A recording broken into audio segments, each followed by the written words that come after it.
자, 올해 저희 교과서 수업에 마지막으로 고등학교, 중학교가 연결되어 있는 출판사 마지막 보여드릴 교과서입니다. 금성 출판사인데요. 이제 이 교과서가 끝나고 나면 중학교만 출판되어 있는 교과서가 한 3출판사 정도 남게 됩니다. 저희가 앞에 교과서들을 이제 뭐 비평,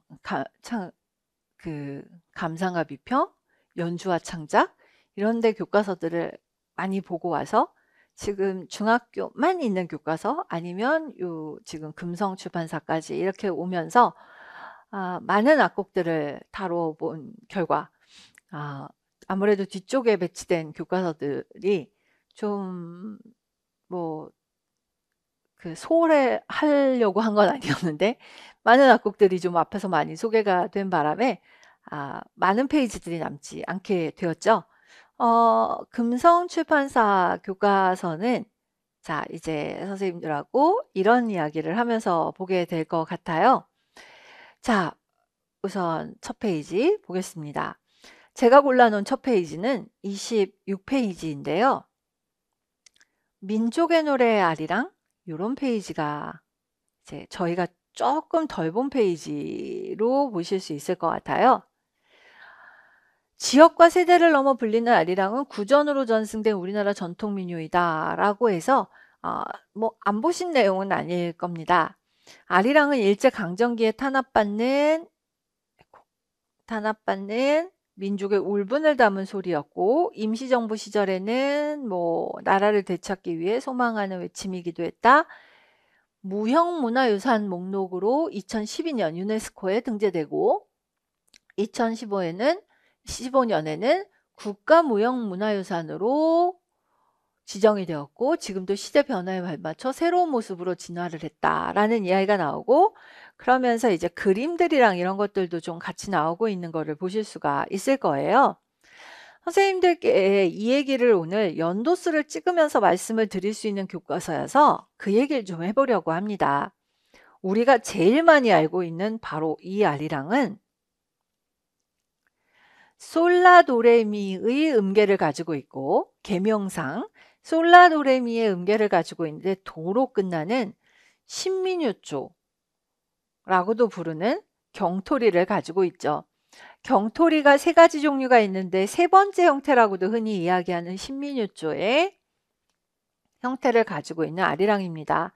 우리가 솔라도레미로 되어 있는데 솔로 끝나는 것을 경토리 1형 혹은 진경토리라고도 부르는데 그렇게 만들어지는 아리랑을 구아리랑이라고 많이 부르지요.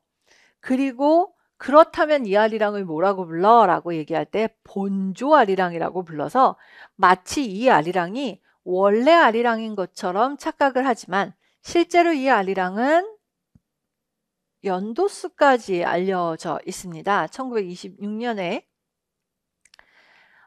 나운규라는 그 영화 감독이 만든 아리랑이라는 영화에 등장을 했던 굉장히 근대에 나온 아리랑이다 라고 이야기를 하고 있습니다. 자, 그래서 이 아리랑과 관련되어 있는 여기요. 이 아리랑과 관련되어 있는 기원까지 소개를 하고 있어요. 자신의 고향인 회령에서 철도 노동자들이 부른 가락을 자신의 영화에 도입을 하였고 이 아리랑이 사람들한테 사랑을 받게 되었다라고 이야기를 해서 원래 경기지방에 있던 아리랑은 구조 아리랑이라고 불리게 된 것이다 라고 이야기를 합니다. 선교사 헐버트가 처음으로 아리랑을 오선보에 체부해서 외국에 소개했는데 이 곡은 영화 주제가 이전에 불리던 구조아리랑이다 라고 이야기를 하는데요. 선생님들 헐버트의 구조아리랑은 예전에 책들에서도 좀 보셨었죠? 근데 그때는 되려 헐버트의 구조아리랑이라고 헐버트의 아리랑이라고 이야기를 해서 그냥 서양 사람이 서양식 귀로 들은 아리랑이라고 해서 되려 걔가 좀 뭐랄까 약간 왈츠풍의 아리랑처럼 악보 실제로 보시면은 약간 좀 이상하게 보이는 딴딴 이래가지고 약간 이상하게 들리셨을 텐데 얘가 되려 구조 아리랑을 받아 적은 것이고요. 지금 위에 보이는 얘가 본조 아리랑이라고 불리지만 이것은 뒤늦게 나타난 것이다. 뒤늦게 나타난 것이다 라고 보아야 합니다. 자, 그리고 여기요 선생님들 얘 좀 한번 봐주셨으면 좋겠는데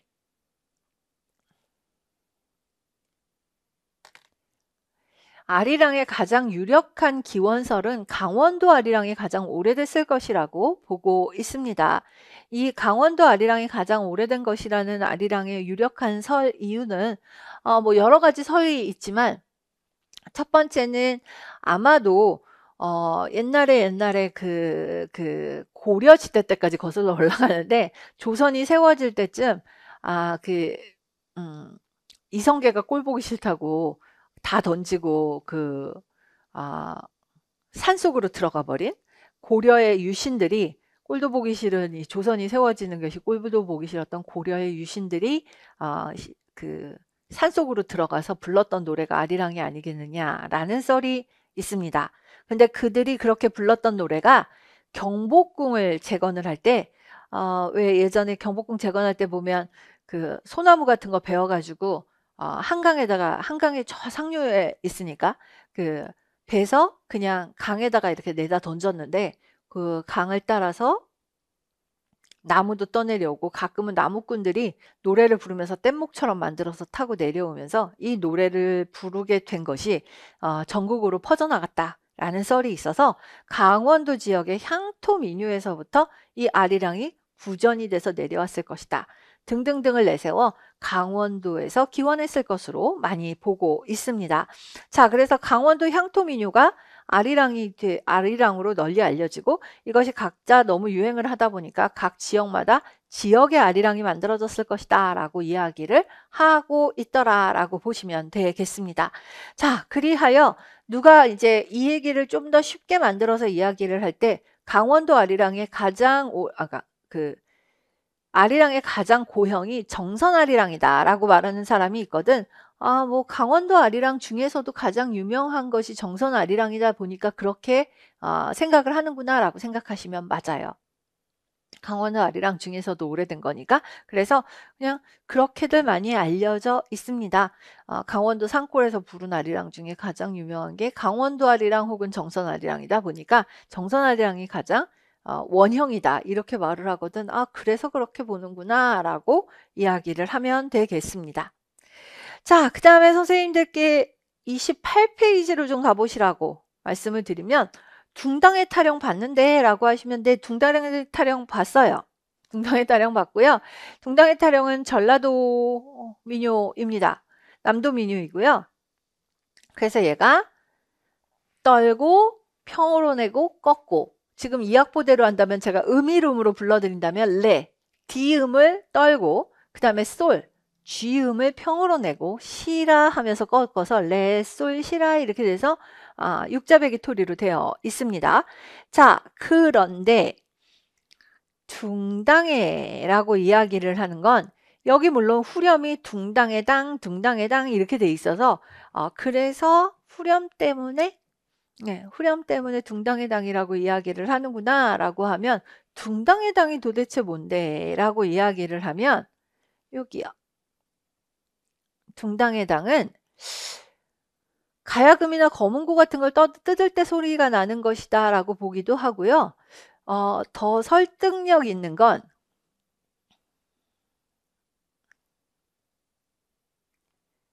물장구나 활장구 혹은 활방구라고도 불렀는데 여기서 사용하던 두드리는 악기 거기서부터 오지 않았느냐라고 보고 있어요.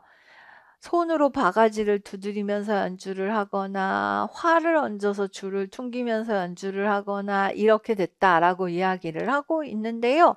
지금 보고 계시는 이게 이 동네의 민속악기라고 이야기를 합니다. 물장구는 워낙 많이 교과서에 있는 건데 얘를 처음 보시지 않을까 싶어요. 네, 그래서 활을 얹어서 줄을 튕기면서 연주를 하는 활장구라고 하는 것도 사용을 했다라고 이야기를 하고 있습니다. 자, 그래서 아마 요 곡은 좀 못 보셨을 것 같아서 요거까지 있다라는 거 좀 보여드리려고 가지고 왔습니다. 자, 그 다음에는 29페이지인데요. 29페이지인데 요 곡은 자진아리예요. 자진아리인데 이 자진아리는 원래 형태라기보다는 편곡된 형태예요. 지금 보시면 적혀 있는 대로요. 채은형, 편보 이렇게 되어 있지 않습니까? 그래서 전통 서도민요 자진아리의 가락을 많이 덜어내고 리듬을 단순화해서 편곡한 것이다 라고 이야기를 해서 평안도에서 김매거나 조개를 켤 때 빌렸던 일종의 노동요 같은 것을 조금 더 좀 부르기 쉽게 편곡해서 만든 악곡이다라고 하는 자진아리라고 하는 악곡을 편곡해서 만든 악곡이다라고 보시면 되겠습니다.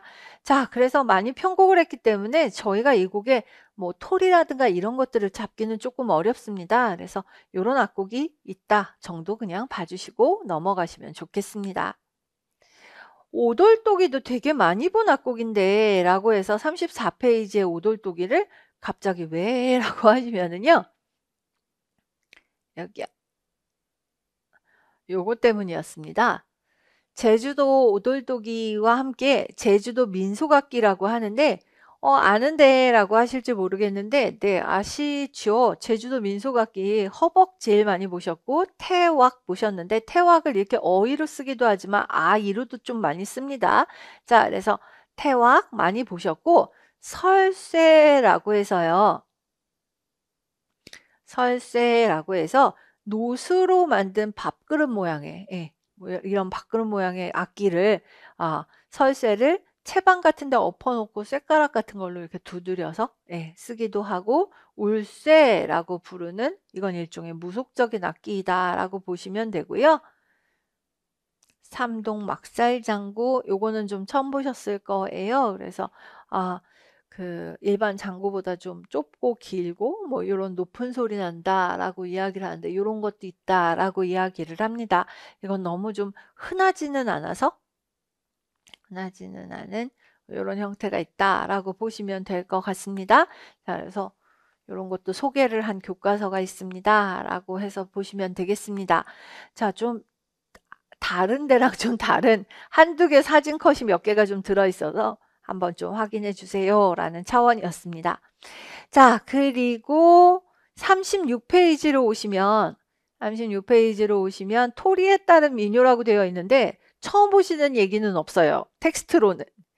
근데 궁초댕기라고 되어 있는 따라란 하고 내려오는 요 멜로디 갖고 있는 궁초댕기라는 동부민요 잘 없는 악곡인데 요걸 하나 수록을 해 놓았다라고 보시면 되고요.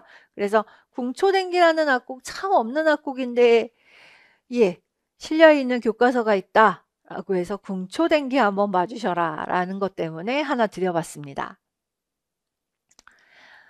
자, 그리고 불협화음이라는 악곡이 있네 라고 해서 보시면 되겠는데요.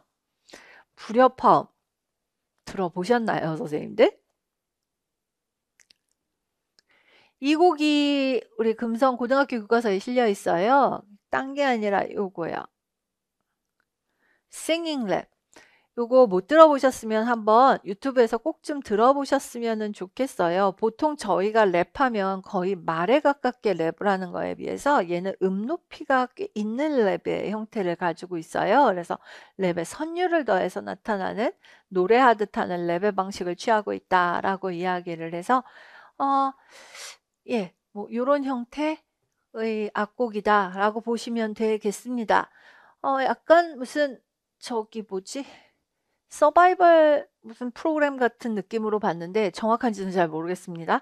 어쨌든 그런 프로에서 나와서 노래를 하는 것만 제가 봤는데 보통 랩하고는 조금 느낌이 다르죠. 아무래도 멜로디가 좀 있으니까. 그래서 그런 노래였다라는 정도? 뭐 그 정도였습니다. 그러니까 한번 봐주시고요. 자, 그 다음에 영화 코다입니다. 영화 코다는요. 이 코다가 코다가 그 부모님들이 청각장애를 갖고 있는, 그러니까 청각장애를 갖고 계시니까 당연히 말도 못하시겠죠? 그래서 당연히란 말은 좀 과한가? 예, 이렇게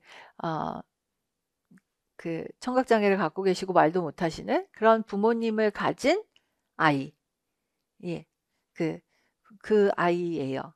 차일드 어쩌고 저쩌고 뭐 이렇게 돼 있는데, 그래서 그 아이가 주인공인 영화예요. 어, 그, 그 영화에서 이 아이가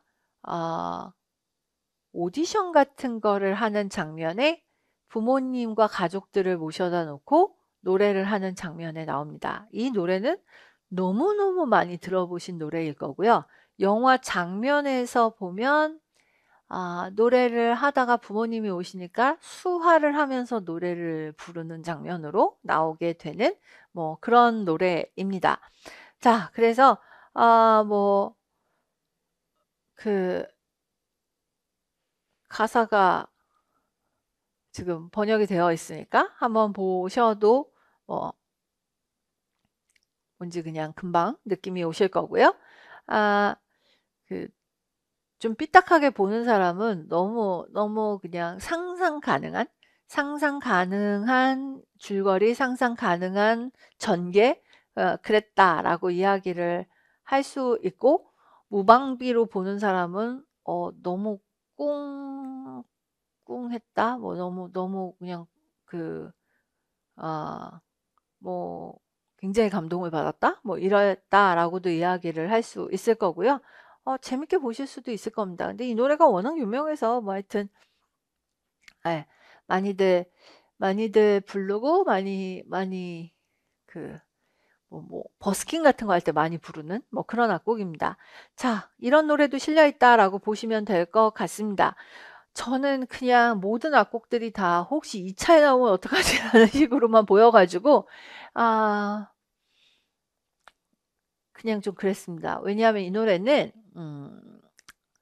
멜로디, 리듬 다 너무 쉬운데 딕션이 제일 걱정입니다. 막상 들어보시면 알겠지만 이게 이렇게 진짜 잘 부르는 것처럼 하려면 저의 항상 그 주장이 있는데, 영어 딕션은 불어 딕션만큼 어렵다라고 항상 좀 주장을 하는 사람이어서 어떻게 될라나 하면서 좀 고민하고 있는, 예, 잘 부르긴 진짜 어려울 것 같다, 뭐 그런 생각을 한 노래이기도 합니다.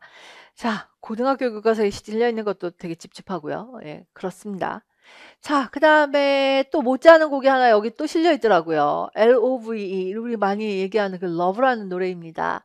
넷킹 콜 이하 안 부른 사람이 없는 너무 많이 알려진 노래이죠.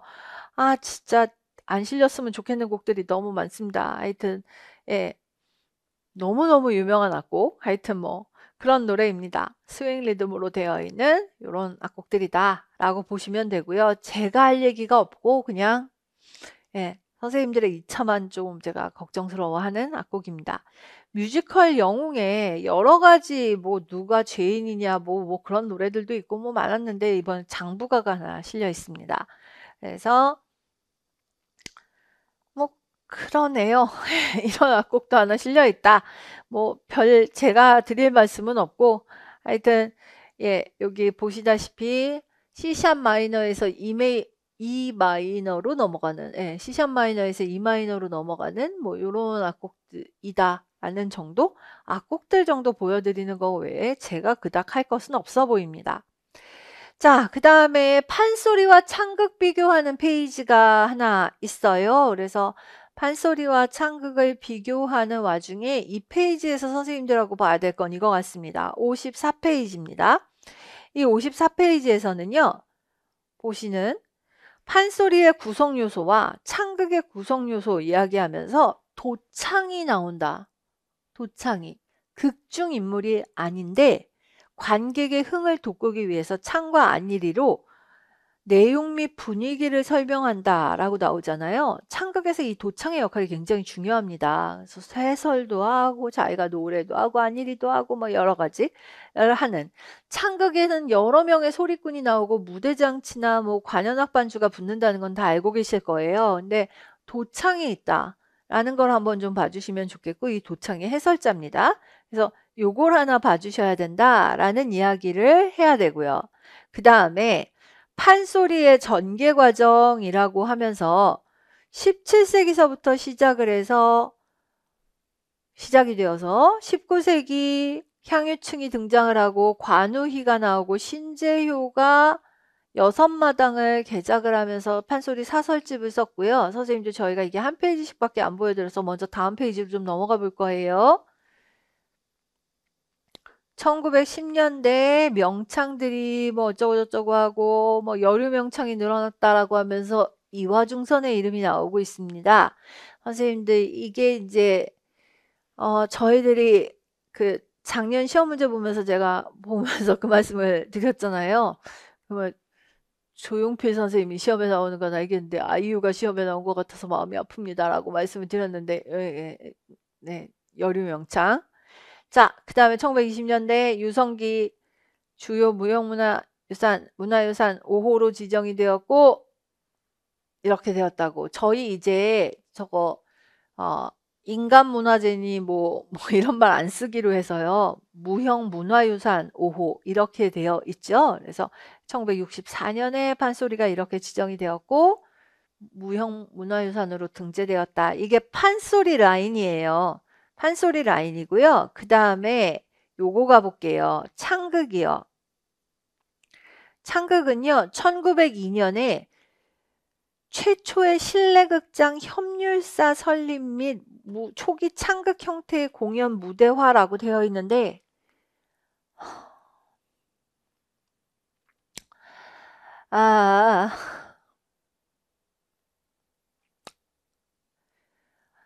그 1902년에 고종황제의 즉위 40주년을 맞아 고종황제 즉위 40주년을 맞아 국가에서 관기들과 여러 그 광대들을 불러 모아 국내부 안에 조직한 부서 이름이 협률사입니다. 부서 이름이 협률사고요. 그리고 그때 지어졌던 극장이 원각사입니다. 원각사고요. 근데 그 당시에 나라에 큰 병고가 생겨서 그 공연을 못합니다. 고종의 40주년 즉위 행사가 못하게 돼요. 그래서 협률사가 처음에는 요렇게 쓰는 사자를 써서 국내부 소속의 부서 이름이었다가 나라꼴이 엉망이어서 이 국내부 소속의 부서들이 해체를 하고 집으로 가든지 막 지방으로 다 내려가고 다 정리가 되어야 되는데 아니 이 관료들도 이 사람들을 데리고 공연 준비를 하다가 다 원래 자리로 돌아가 막 이래야 되는데 이게 잘 안 되고 이 사람들이 남아서 사익을 추구하는 공연 단체를 만들고 이들이 일반인들을 상대로 계속해서 공연을 하는 회사가 되었을 때 그 회사가 협률사가 되는데 회사에 사자를 쓰기 시작하면서 그때 협률사가 되거든요. 협률사가 됩니다. 이때서부터 협률사는 어떨 때는 극장 이름으로 사용되고 어떨 때는 회사, 공연기획사 이름으로 사용되면서 왔다 갔다 오락가락하게 됩니다. 오락가락하게 됩니다. 요 표현 실내극장 협률사는 1902년에다가 갖다 붙이면 약간 혼란스럽기 때문에 딱히 좋은 표현이라고 보기는 좀 어렵다라고 감히 저는 생각을 합니다. 그래서 요 연도수와 이 협률사와 실내극장과는 조금 좀 재고되어야 된다라고 보고 있습니다. 왜냐하면 원각사와 협률사는 같은 자리에 있었던 극장이면서 어떨 때 불타서 없어지면 협률사라고 부르기도 하고 오락가락 했었기 때문에 연도수가 항상 일치하지 않는 문제점들이 좀 있다라고 보시면 됩니다. 그렇게 오락가락 하던 와중에 그러니까 제대로 된 창극이 제대로 공연이 안 되었다가 더 맞고요. 1908년에 은세계라고 하는 신연극이라고 불렀는데 신연극이 무대에 올라가는데 사람들은 그 당시에 그 신연극이 아마도 창극의 형태를 띄었을 것이라고 추정하고 있습니다. 왜냐하면 이 신연극이 어떻게 되었는지는 모르겠지만 아마도 노래도 하고 극도 하고 했었기 때문에 창극에 가까웠겠지라고 보고 있습니다. 그래서 그랬을 것이라고 추정한다라고 보고 있습니다. 자, 그리하여 창극은 몇 년도에 어떤 형태로 누가 만든, 그러니까 예를 들면 춘향전을 가지고 만든 춘향전 버전의 창극이 최초이다라는 말에 기록 같은 게 없다. 창극에 관한 기록은 이 어쩔 수 없는 지금 현실입니다. 그리하여 은세계가 도대체 무엇인지 어떻게 되었는지도 잘은 확실하지는 않다라는 게 현재까지의 기록입니다. 지금 선생님들께서 이 기록을 너무 정설이다라고는 좀 의심하고 봐주셨으면 좋겠다라고 저는 감히 말씀을 드리고 싶습니다. 지금 창극에 관한 역사 같은 거 뒤져보면 굉장히 책들마다 다르고 제가 이렇게 약간 꿍꿍거리면서 말씀을 드리는 이유는 누군가가 이렇게 확실하게 말을 하면 그거 아닌데 라고 들이댈 자료가 그거의 10배쯤 되는 자료를 갖다 들이댈 수 있을 정도여서 그러거든요. 그러니까 이 정도 주장을 하는 주장도 있지만 그 외에 다른 주장도 엄청 많다라고 봐주시면 좋겠습니다. 어쨌든 교과서에서 이런 걸 보기는 봤다 정도로 보기는 하시지만 이거 다 의심받고 있다라고 봐주셨으면 좋겠어요. 확실한 거는 요건 확실합니다. 여기 정도는 확실합니다. 조선성악연구회가 창립이 되면서 창극 용어를 본격적으로 사용하면서 공연 방식이 확립되었다라고 말하는데 그러니까 약간 의심받을 만한 기록들이 많기는 합니다만 1933년 조선성악연구회가 창립이 되면서 지금 보고 계시는 이동백 선생님, 송만갑 선생님 같은 이 옛 판소리 명창들께서 자신들의 제자들을 적극적으로 무대에 세우시면서 창극을 아주 크게 발달시키신 건 분명합니다.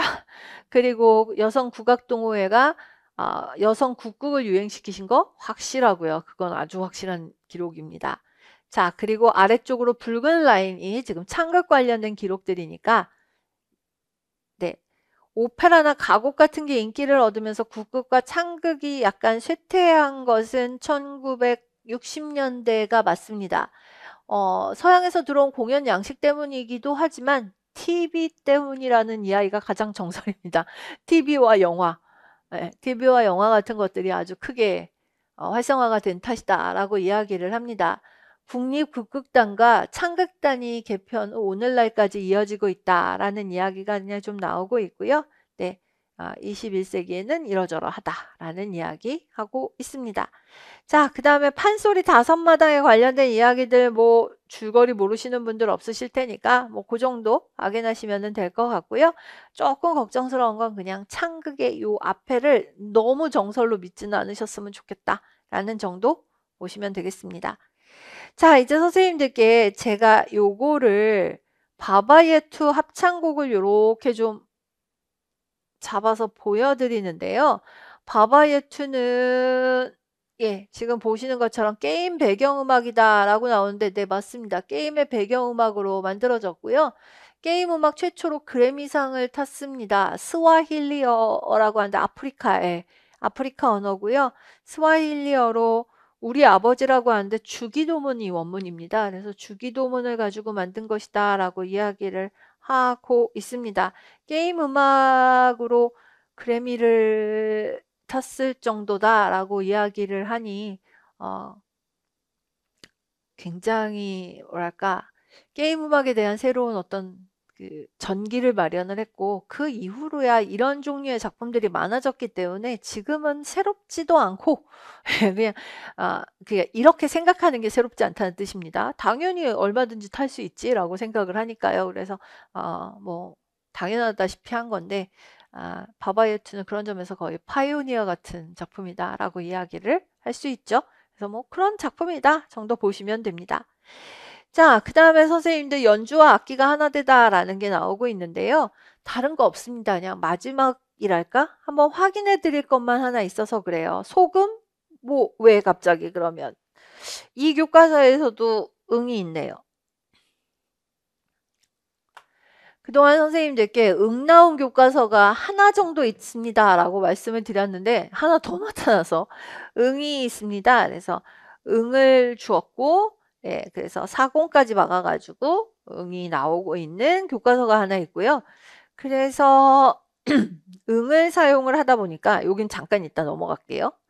응을 사용을 해서 연주할 수 있는 악곡으로 모닝을 주고 있어요. 그래서 응이 사용이 돼서 여기요. 이렇게 사용이 되는 이런 악곡이 모닝 악곡이 하나 나타나고 있더라 라고 봐주시면 되겠습니다. 그래서 그걸 하나 주었고 그 다음에 앞으로 갈게요. 71페이지 좀 보시면 되겠습니다. 71페이지에서는요. 다양한 장단을 장구로 연주해보자 라고 하면서 3도 설장구가 나왔어요. 3도 설장구는 안 본 게 아니에요. 이미 한 두어 번 정도 교과서에 나왔는데요. 그 중에서 굿거리가 나왔거든요. 굿거리인데 선생님도 굿거리 하면 덩기덕 덩더러러 쿵기덕 쿵더러러잖아요. 그래서 덩기덕 덩더러러 쿵기덕 쿵더러러를 찾으시면 돼요. 덩기덕 덩더러러 쿵기덕 쿵따 이게 3도 설장구에서 제일 많이 쓰는 굿거리 가락이에요. 덩기덕 덩더러러 쿵기덕 쿵따 뭐 쿵기덕 쿵덕 이런 식으로가 3도 설장구에서 가장 많이 쓰는 장구가락입니다. 그거를 찾으시면 사실 메인 파트는 요거거든요. 덩기덕 쿵더러러 쿵기덕 쿵따 요게 제일 많이 쓰는 가락이고 덩기덕 쿵더러러 쿵기덕 쿵덕 쿵다다다 요거 두 개를 제일 많이 쓰는 가락으로 보실 수 있을 거예요. 다들 많이 쓰는 가락 많이 보신 거죠? 덩기덕 쿵더러러 쿵기덕 쿵더러러 덩기덕 쿵기덕 쿵기덕 쿵따 요 정도가 제일 많이 쓰시는 가락이어서 요거는 제가 따로 말씀을 안 드려도 된다라는 거예요. 근데 3도 설장구에서 더 굿거리에는 그거 말고도 지금 보시는 요런 장단들이 앞에 조금 더 붙어요. 조금 더 붙습니다. 그래서 교육용으로 학생들한테 쉽게 가르치는 그냥 거기에는 요것만 주는 경우들도 있습니다만 금성출판사에서는 여기까지 줬네요. 여기까지 줬어요. 그래서 지금 선생님들께서 조금 어려워 보이시겠지만 앞에 요 정도 장단까지 주고 있다라고 보시면 좋겠습니다. 이게 앞으로 선생님들께 조금 좀 어려워 보이는 부분이 될 수도 있겠으나 요런 부분들이 조금 나타납니다 라고 하는 것을 한번 좀 봐주시면 좋겠습니다. 쿵쿵따우 쿵쿵따우 쿵쿵따우 쿵기덕 뭐 이런 식으로 해갖고요. 지금 보시면 그 도입가락이라고도 부르는 부분인데요. 이 도입가락, 기본가락 뭐 이런 식으로 해서 주는 부분인데 요렇게 약간 특이한 가락 부분들이 조금씩 나타나고 특히 요런 데처럼 약간 붙임새가 달라지는 느낌들이 나타나는 부분들도 나타나게 될 겁니다. 그래서 요렇게 보이는 부분들이 그 도입 부분에 우리가 보통 일반적으로 많이 알고 있는 굿거리 앞부분에 살짝 들어가기도 합니다. 교과서들마다 조금씩 차이들이 있게 되는데 삼도설장구의 국거리 기본가락이라고 이야기하시지만, 말은 기본가락이라고 이야기하시지만 이 앞부분은 기본가락이 아니라 기본가락 앞쪽에 붙는 뭐다? 예, 도입부 가락입니다. 그래서 굉장히 특이하게도 삼도설장구의 좀 다른 교과서에서는 안 나오는 그런 가락들이 좀 나오고 있다라고 하는 것을 좀 봐주시면 좋겠습니다. 그래서 특이한 교과서라고 보시면 되겠죠. 그래서 기억을 좀 해 주셔야 되지 않을까 싶습니다. 이번 교과서들이 조금씩 약간 저희 공부하는 저희 입장에서 보면 일탈이라고 봐야 할까? 뭐 이런 것들이 좀 나타나게 되는데요. 영남가락의 덧배기서부터 그 이후가 나오고 있는 교과서들이 한 두어 개 있었고, 삼도설장구에서 뭐 어느 교과서는 동살풀이를 좀 더 자세하게 쓴다든지 뭐 이런 것들이 있는데, 금성에서는 국거리 부분에 이 도입가락이 좀 나와 있는 부분들이 있었습니다. 아주 전문가들이 쓰는 책 아니면 보시기 힘든 뭐 이런 부분이었습니다. 자, 그래서 그걸 한번 확인을 해 주시고요. 맞다. 요거 보여드려야 되는구나. 이 모닝이요. 모닝이 연주를 하게 되는데, 아까 보신 대로 모닝이 소금으로 연주를 하거든요. 소금은 선생님들 정악하는 악기예요. 소금이 정악하는 악기이고, 정악을 하기 위해서 어떻게 되느냐? 황이 E 플랫이라는 거죠. 근데 지금 산조가야금하고 같이 연주를 해야 돼요. 산조가야금하고 연주를 해야 되는데, 산조가야금은 아시는 대로 레솔라, 레미솔라, 시, 레미솔라 이렇게 가잖아요. 조율이. 레솔라, 레미솔라, 시, 레미솔라 이렇게 조율을 한다고요. 레솔라, 레미솔라, 시, 레미솔라 이렇게 조율을 하고, 그러면 그거를 어떻게 합니까? 레솔라, 레미솔라, 시, 레미솔라 이렇게 조율을 해서 아래로 5도 아래로 내려서 5도 아래로 시름으로 내려서 연주를 하게 될 거잖아요. 근데 지금 소금하고 맞춰서 연주를 해야 되니까 어떻게 조율을 해야 되겠습니까? 산조가야금을 사용을 하되, 지금 보시는 것처럼 조연이 나도록 시름이 지금 보는 것처럼 조율이 되도록 맞춰주어야 되겠죠. 그래서 지금 선생님들 보시는 걸로 이렇게 맞춰지도록 조율을 해야만 이 소리가 나도록 만들어진다라는 겁니다. 그래서 여기 지금 줄번호를 이렇게 적어준 이유는, 이렇게 해서 조율을 해야만 네가 이게 맞을 것이다 라고 하는 것을 보여주느라고 일부러 줄번호를 맞춰준 것을 보실 수가 있어요. 정악가야금이 올 것은 아니고 산조가야금으로 연주를 하되, 소금은 음높이를 옮길 수가 없는 악기고, 산조가야금은 줄을 약간 풀거나 늦추거나 이렇게 할 수 있는 악기이니까 산조가야금이 움직여야 되겠죠. 그래서 산조가야금 조율을 움직여서 소금에다가 갖다 맞춰줘야 소리를 맞출 수 있으니까 이렇게 해서 맞춰준 것을 확인하실 수 있습니다. 자, 음까지 소리를 낼 수 있도록 만들어서 지금 보시면 모닝이라는 악곡을 연주를 할 수 있도록 하기 위해 가야금도 산조가야금이지만 줄을 맞추어서 높이를 맞춰서, 그리고 젬베까지 집어넣어서 연주하는 악곡을 하나 제시를 하고 있다라고 봐주시면 될 것 같습니다. 자, 그래서 이런 편곡하는 형태도 한번 확인해 보실 수 있겠다라는 이야기입니다.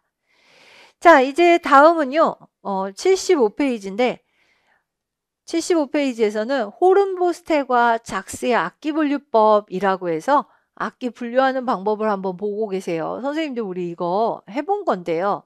줄을림 악기는 현명악기라고 부르고, 현명악기. 그 다음에 공기울림 악기는 공명악기라고 부르죠. 호른보스텔과 크루트 작스는 세상에 존재하는 어떤 악기라도 이런 기준으로 분류를 하면 분류를 못할 악기가 없다라고 하면서 악기 분류법을 이렇게 제시를 했습니다. 망명악기, 다음에 체명악기라는 뜻으로 해서 악기를 분류를 하고, 근데 저희가 여기를 주로 말을 했거든요. 근데 사실은 하나가 더 있어요. 전명악기라고. 20세기 들어와서 끝없이 늘어나고 있는 전기 장치를 통해서 소리를 내는 악기, 전명악기도 있습니다. 지금 보시는 것처럼요. 그래서 금성출판사 교과서는요, 전명악기까지 집어넣어서 총 5개의 분류를 보여주고 있고요. 그래서 이렇게 한번 제시를 하고 있습니다. 그리고 참 고맙게도 현명악기에 피아노를 넣어놔서 잘 분류가 된 것 같습니다. 피아노는 일반적으로 우리가 그냥 악기 분류를 할 적에는 뭐 건반 악기 이런 식으로 분류를 해서 오르간이라든가 이런 악기들하고 같이 분류가 되어 있죠.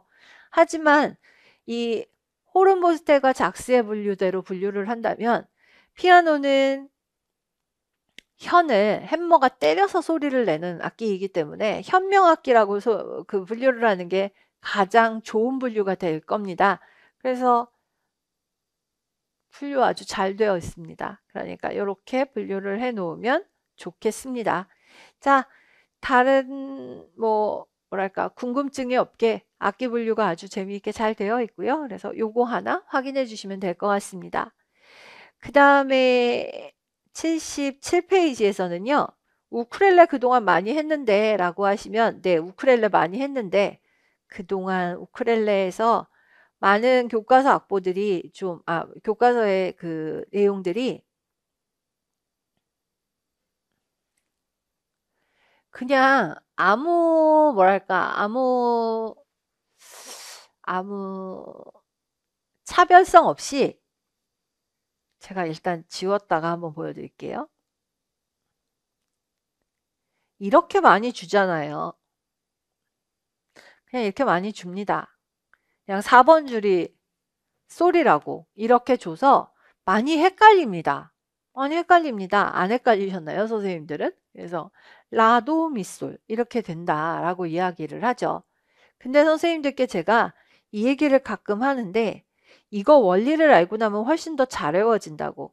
보통 우리가 현악기들은 1번 음이 제일 높고 1, 2, 3, 4로 내려가면서 점점 낮아지는 경우들이 많다라고 이야기를 했거든요. 그래서 이 상태로 외워놓으면 훨씬 더 잘 외워지고 훨씬 더 이해하기가 쉽다. 그래서 라, 미, 도, 솔. 아니시면 아예 낮은 음부터 외우시는 게 더 쉬우니까 4번 줄부터 외워서 솔, 도, 미, 라 이렇게 외우시면 훨씬 더 쉽다라고 말씀을 드렸습니다. 실제로 조금 더 전문가들이 튜닝하시는 방법. 우쿨렐레를 조금 더 잘 다루시는 분들은 지금 보시는 이 상태로 조율하시는 걸 더 좋아한다고도 합니다. 솔, 도, 미, 라 이렇게 조율하시는 걸 더 좋아하시기도 한데요.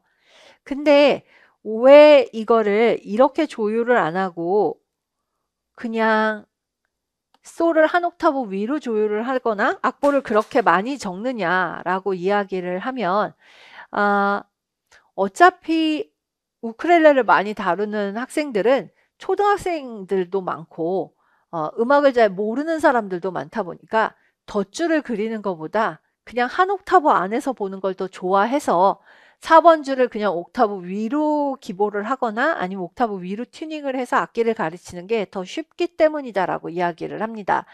저희한테는 저게 한 옥타브 안에 있는 것보다 차라리 낮은 상태가 훨씬 더 기억하기가 쉽지 않으실까 싶어요. 우쿨렐레가 처음에 들어왔을 적에는 옥타브 안에 그리는 걸 더 좋아했는데 이게 또 우쿨렐레가 많이 보급이 되고 또 저희 그 교과서에 많이 들어오다 보니까 이제는 이렇게 적어주는 책들도 제법 많아지고 있는 추세인 것 같습니다. 그래서 선생님들 더 외우시기 쉽게 하시려면 4번을 아예 한 옥타브 아래로 기억하시는 것도 방법이다. 그리고 원리가 이러하다를 기억하시는 것도 좋겠습니다. 자, 그래서 요걸 하나 좀 봐주시고 이제 이렇게 적는 교과서도 나타나고 있다라는 것도 좀 봐주시면 좋겠습니다. 기타와 우쿨렐레의 종류까지 소개를 하고 있는데요. 뭐 그냥 잠깐 그림이나 좀 봐주시면 되겠습니다. 칼림바는 갑자기 왜? 라고 하면 칼림바 많이 보셨죠? 17키 제일 많이 쓴다라는 것도 많이 보셨고 뭐 우리가 저희 플러킹도 봤고 뭐 이런 것도 다 봤고 다 봤었고 칼림바의 종류라고 해서 어쿠스틱 칼림바, 플레이트 칼림바, 뭐 할로우 바디 칼림바 뭐 기타 등등이 나오고 앰프를 연결해서 사용하는 픽업 칼림바가 있다라는 정도? 뭐 이런 것들이 조금 더 나와 있다라고 보시면 됩니다. 그래서 금성출판사 고등학교 교과서가 마지막 저희가 선택을 한 게 그냥 저는 일단 그런 편견을 갖고 시작한 건 아니었고 여기 뭐 상관없이 그냥 교과서를 줄을 세우고 일단 좀 뭐랄까 그 특히 특히 제가 연주와 창작이나 뭐 이런 것들을 먼저 좀 봐야 된다고 생각을 해서 줄을 세우고선 시작을 한 거였는데 우연히도 금성이 좀 맨 마지막으로 가게 됐는데요. 아, 운이 나쁘지 않았던 것 같습니다. 이렇게 뭔가 하나씩 더 들어간 거? 예, 요런 것들이 페이지가 좀 있어서 선생님들하고 이런 이야기 하기가 참 좋은 것 같습니다. 요런 내용들이 조금씩 더 추가가 되어 있다라고 보시면 됩니다. 자, 그리고 텅드럼을 우리가 했었죠. 여러 군데서 텅드럼을 했었는데요. 82페이지에는 스틸 텅드럼이라고 해서요. 텅드럼 이야기가 다시 나옵니다. 그리고 텅드럼의 연주 자세 뭐 이런 것들이 좀 나오고 있고 텅드럼에 대한 소개들 이런 거 하면서요. 텅드럼의 종류에서 11음, 15음 뭐 이런 것들을 조금 더 소개를 하고 있다라고 보시면 됩니다. 그리고 타악기 종류들이 나오는데 타악기 종류 그동안 좀 많이 보셨던 타악기 종류들이 그냥 다시 한번 좀 정리가 되고 있습니다. 카바사, 귀로, 슬레이벨이라고 해서 선생님들 흔히 징글벨 노래 부를 때 나오는 슬레이벨, 썰매 끄는 썰매 징글벨이 가사에도 오픈 슬레이라는 말이 나오잖아요. 그러니까 썰매 이야기가 나와서 이게 징글벨 할 때 챙챙하는 게 이때 쓰는 이 벨이죠. 카우벨, 마라카스, 아고고벨, 라쳇 이렇게 해서 톱니바퀴 뭐 이런 소리 나는 거. 그리고 카혼이 나오면 얘랑 같이 항상 이야기가 되는 젬베입니다. 그래서 젬베 이런 것들이 소개가 되고 있다라고 보시면 되겠습니다. 자, 그리고 나면 음악의 발자취라는 페이지가 나오면서 이제 음악사 관련 이야기들이 나오게 될 거예요. 음악사에서는 근현대 페이지를 제가 좀 찾아봤어요. 그래서 104페이지에 근현대 페이지가 좀 나오고 있는데 근현대 페이지에서는 자, 이렇게 해서 선생님들 지금 보고 계시는 이왕지가학부 검은고반 수업 모습 궁중음악을 최초로 녹음한 축음기 음반, 최초의 극장 협률사 뭐 이렇게 나오고 있는데요. 이런 사진들에서 이게 협률산이 원각산이 오락가락 한다라는 말씀입니다. 자, 그래서 이런 것들이 좀 나오고 있고 그 다음에 국악기와 서양 음악의 조화를 느끼며 생황을 위한 풀이를 감상해보자, 축제를 감상해보고 뭐 이런 식으로 해서 약간 창작 국악곡들 제목들이 좀 나오고 있습니다. 그래서 뭐 이런 악곡들 이야기가 좀 나오고요. 그리고 서양 음악 소개한 페이지는 115페이지인데 115페이지에서는 모네 해노지 인상 뭉크의 절규는 표현주의 작품이에요. 그래서 나오고 바르샤바의 생존자 도대체 안 싫은 교과서가 뭐냐 싶을 정도로 많이 나왔죠. 요걸 좀 보여드리려고 했습니다. 2022 교과서에도 빠지지 않고 나왔습니다. 폰타나 믹스입니다. 선생님들 요걸 이렇게 좀 봐주셔야 될 것 같아요. 존 케이지의 작품 중에 윌리엄즈 믹스라는 작품이 있고 폰타나 믹스라는 작품이 있어요. 윌리엄즈 믹스는 일단 잠깐 구글링을 해서 보여드릴게요.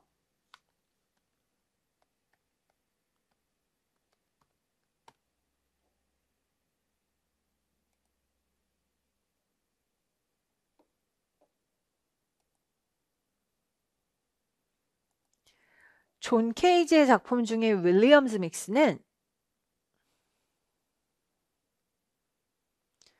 요렇게 생긴 작품인데 테이프에다가 소리를 녹음을 하고 이 테이프를 뭐 조각도 같은 걸로 쿡쿡 찌르기도 하고 자르기도 하고 다른 소리를 막 묶기도 하고 이렇게 한 다음에 8개의 조기 1, 2, 3, 4, 5, 6, 7, 8 써있지만 8개의 트랙에서 각각 다르게 재생을 하고 이렇게 해서 만들어진 음악입니다.